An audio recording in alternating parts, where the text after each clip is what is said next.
To the next big war brewing in Washington. Congress is racing against a September 30th deadline to fund the federal government and avoid a shutdown. But a group of at least 28 House Republicans is vowing to block any deal that continues to fund Planned Parenthood, even if it means shutting down the government protests.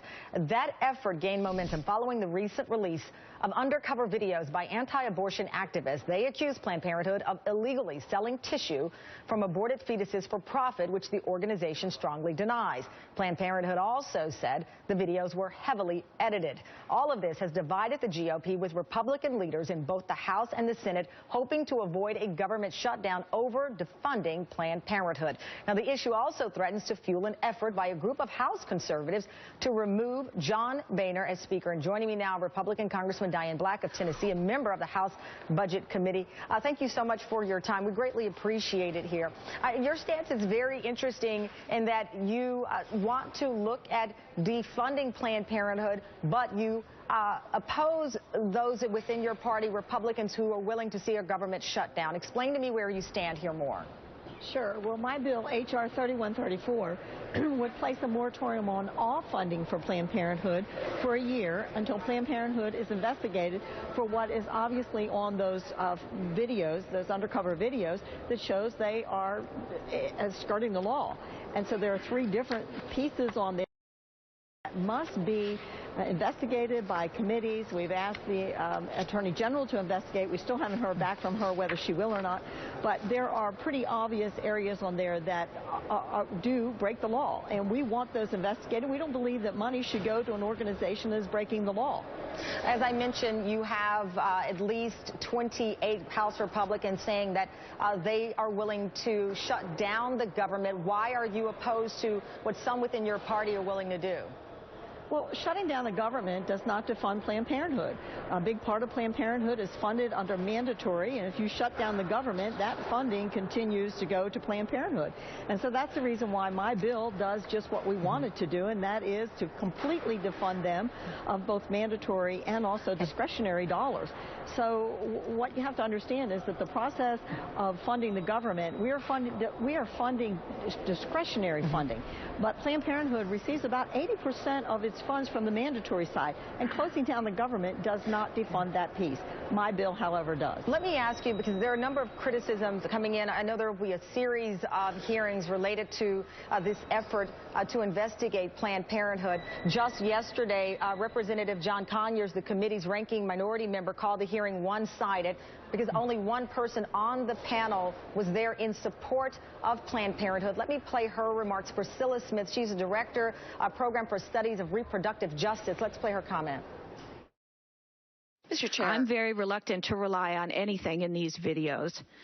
Given the findings of a team of forensic experts that's been submitted to this committee, which found that the tapes have been distorted and misleadingly edited, and as a result have no evidentiary value. So, Congresswoman, I think some people would say, yes, investigate, but why have a panel with only one person on the opposing side here?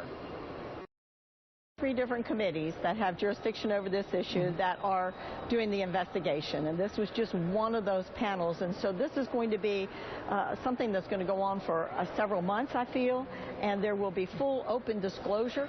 I invite the folks, and especially Ms. Richards from Planned Parenthood, to come before the committee, open up the doors, open up the records, and say, come in. If there's nothing to hide, why not do that? Okay, with that said, with this moratorium that you have proposed here on the funding, you and I both know that the Hyde Amendment prevents funds that go to Planned Parenthood to be used for abortion. That has been since 2011. We know that $500 million of government funding, mostly through Medicaid and federal family planning dollars, go to subsidize birth control, cancer screening, and women health services. What do you tell those women who would be affected in your moratorium if it goes through, that they will not have some of those services? Those women who are watching right now and see you as a female representative of this country, one of a very few, honestly, in that city, on Capitol Hill, what do you tell those women?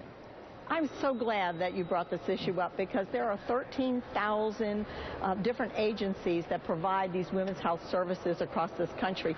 Planned Parenthood puts most of their facilities in urban areas, but these facilities that would get this money, if it doesn't go to Planned Parenthood, it has an opportunity to go to these other facilities that are like health departments, faith-based organizations that provide these women's services, and in many ways provide more than what Planned Parenthood does. They actually provide mammograms, whereas Planned Parenthood does not provide those. If there's a problem, they have to refer them to these organizations. We did this in the state of Tennessee.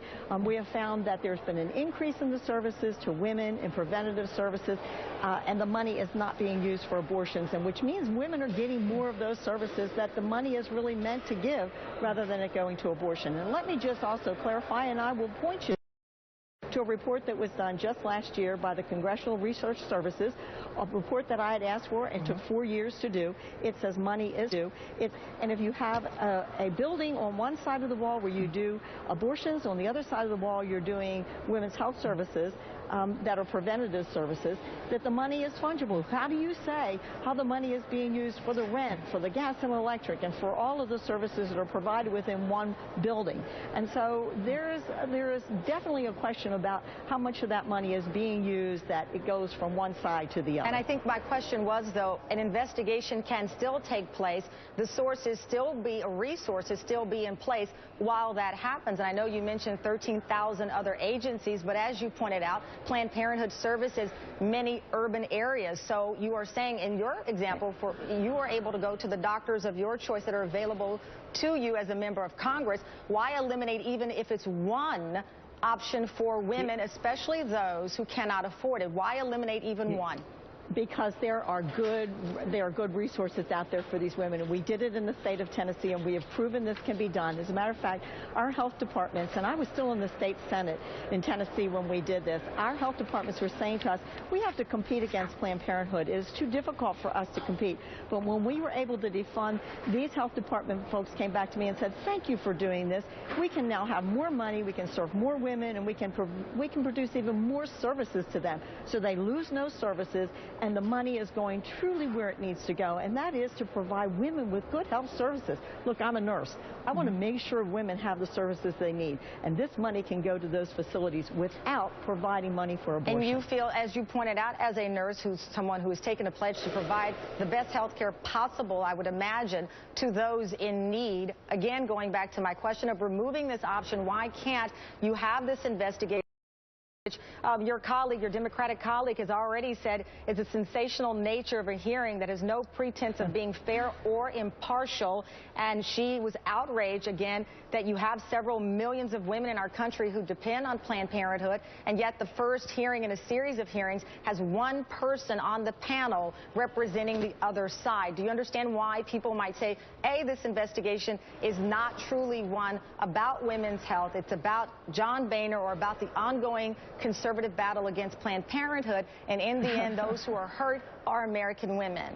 Let me also go back to the fact that Planned Parenthood has been asked to come before the committee. They have refused to bring the doctors that were seen on these films to the committee. They were talking about they have to have their lawyers and go through all that. If nothing is being done inappropriately, why is Ms. Richards not saying, I want to come before these committees? I want to be there. They've been invited, and they will be invited again, and I hope that they will show up to defend what's going on. And by the way, I've seen these films in total. They are not cut and paste. You can go and watch them, and you can see that they are not a cut and paste. They are a full picture of the veil being broken of what's going on behind those closed doors, where fetal tissue is being harvested for a profit by Planned Parenthood. Well, obviously, we should know that Planned Parenthood says that's not the case, but we will continue to follow the hearings. Those investigations and watch the films. Absolutely. We have, and we will continue to follow the story. Congresswoman Diane Black, thank you so much for your time.